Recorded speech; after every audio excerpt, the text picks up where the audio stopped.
Welcome to click TV. Good morning friends, నా పేరు doctor Subrahmanyam. నేను ఓమ్ని ఆర్కే హాస్పిటల్లో కార్డియాలజిస్ట్ని. ఇవాళ మన టాపిక్ స్టెంట్ వేసిన తర్వాత పేషెంట్స్ తీసుకోవాల్సిన జాగ్రత్తలు.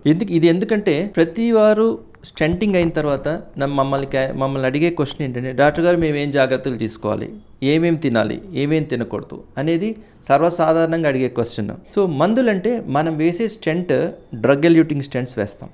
సో డ్రగ్ ఎల్యూటింగ్ స్టెంట్స్ వేసిన తర్వాత ఆ స్టెంట్ బ్లాక్ అవ్వకుండా డ్రగ్స్ కంపల్సరీగా వాడాలి. 1 సంవత్సరం పాటు ఎట్టి పరిస్థితుల్లో ఆ మందులు మాత్రం ఆపకూడదు. ఎందుకంటే మందులు ఆపేస్తే మాత్రం స్టెంట్ బ్లాక్ అయ్యే అవకాశాలు చాలా ఎక్కువ ఉంటాయి. సో ఒకసారి స్టెంట్ పడిందంటే సంవత్సరం వరకు కంపల్సరీగా మందులు వాడాలి. సంవత్సరం తర్వాత వాడే మందులు మేము తగ్గిస్తాం, డోస్ తగ్గించి తర్వాత next dose follow up dose పెడతాం. ఇది కాకుండా నెక్స్ట్ ఇప్పుడు అందరికీ మీకు తెలుసు కదా, నాన్ వెజ్ ప్రియులు అందరూ నాన్ వెజ్జే. ఇదివరకు 50% వెజిటేరియన్, 50% నాన్ వెజిటేరియన్ అయితే ఇప్పుడు 90% నాన్ వెజిటేరియన్, 10% వెజిటేరియన్ అయిపోయారు. సో ప్రతి ఒక్కరి క్వశ్చన్ ఏంటంటే నాన్ వెజ్ తినాలా వద్దా? సో మేమేం చెప్తామంటే ఆయిల్, కొలెస్ట్రాల్ ఇవన్నీ తగ్గించడానికి అట్లీస్ట్ 1 సంవత్సరం పాటు నాన్ వెజిటేరియన్ ఆపేసి వెజిటేరియన్ డైట్ తీసుకోండి.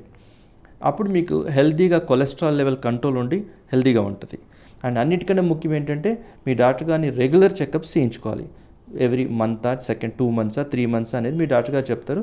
సో వాళ్ళని రెగ్యులర్ చెకప్స్ చేయించుకోవాలి. ఇలా చేసుకుంటే హెల్తీగా స్టెంట్ వేసినా కూడా హ్యాపీగా ఉంటారు. Thank you.